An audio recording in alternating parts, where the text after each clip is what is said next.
Mendoan menyatu dalam doa dan renungan dari Katedral Kristus Raja Purwokerto, Jumat 22 Juli 2022 bersama saya Frater Yohanes Hari Gunawan Wibisono. Saudari-saudari yang terkasih, mari kita renungkan sabda Tuhan hari ini dari Injil Yohanes bab 20 ayat 1 dilanjutkan ayat 11 sampai dengan 18. Mari kita siapkan hati kita untuk bersama-sama berdoa. Dalam nama Bapa dan Putra dan Roh Kudus. Amin. Semoga Tuhan beserta kita, sekarang dan selama-lamanya. Inilah Injil suci menurut Yohanes.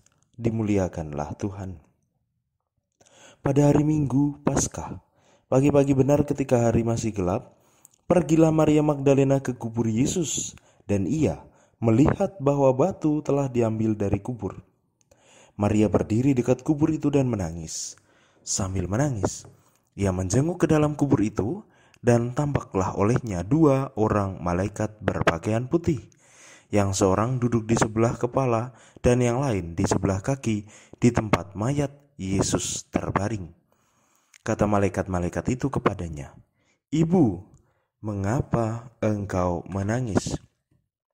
Jawab Maria kepada mereka, "Tuhanku telah diambil orang, dan aku tidak tahu di mana ia diletakkan." Sesudah berkata demikian, Maria menoleh ke belakang dan melihat Yesus berdiri di situ.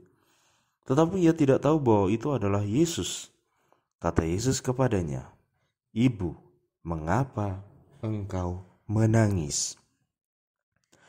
Siapakah yang engkau cari?" Maria menyangka orang itu adalah penunggu taman. Maka ia berkata kepadanya, "Tuan, jikalau Tuan yang mengambil dia, katakanlah kepadaku di mana Tuan meletakkan dia, supaya aku dapat mengambilnya." Kata Yesus kepadanya, "Maria." Maria berpaling dan berkata kepadanya dalam bahasa Ibrani, "Rabuni," artinya guru. Kata Yesus kepadanya, "Janganlah engkau memegang aku, sebab aku belum pergi kepada Bapa.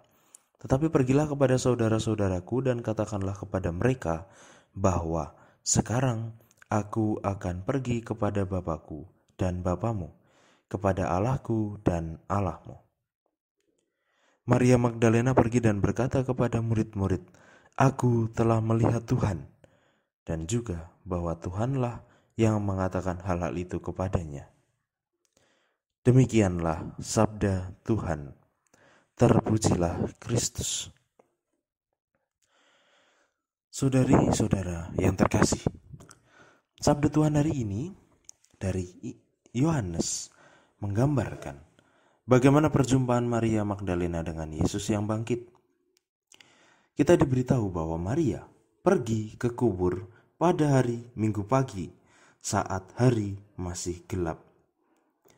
Kegelapan tidak hanya menunjukkan bahwa hal itu sebelum matahari terbit, bukan hanya sekedar keterangan waktu, tetapi sesungguhnya makna kata gelap juga mengungkapkan perasaan hati Maria.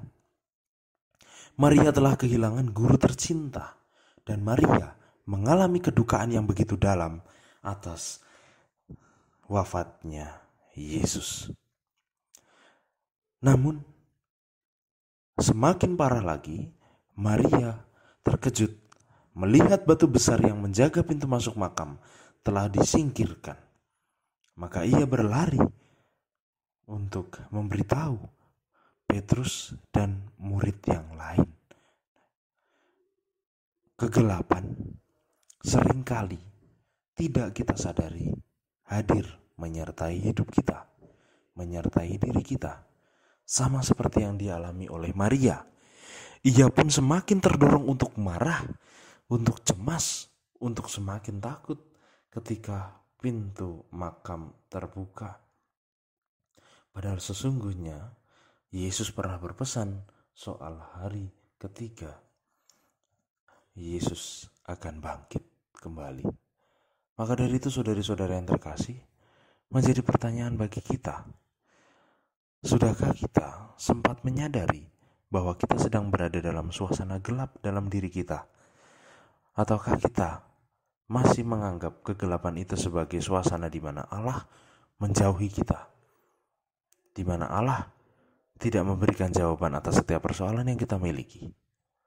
Jika dengan demikian, mari kita mohon rahmat agar kita berani untuk tidak terlalu cepat mengambil kesimpulan, melainkan kembali kepada Allah, senantiasa membangun relasi dengannya lewat hidup doa kita, lewat devosi-devosi yang kita jalani dan kita hidupi.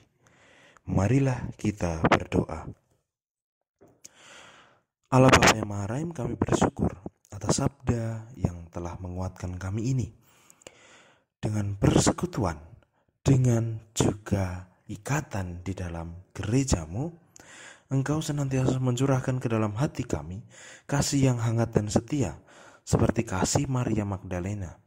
Bimbinglah kami agar kami mampu menjadi murid yang selalu setia, agar kami mampu untuk senantiasa menyadari bahwa kami sedang berada dalam suasana gelap, ataukah kami sedang berada dalam suasana yang membutuhkan kehadiran-Mu. Ini semua kami mohon kepadamu Bapa, dengan perantaraan Kristus Tuhan dan Juru Selamat kami. Amin. Semoga Tuhan berkati kita, melindungi kita terhadap dosa, dan mengantar kita ke hidup yang kekal. Dalam nama Bapa dan Putra dan Roh Kudus. Amin. Selamat beraktivitas, Tuhan memberkati, dan salam mendoan.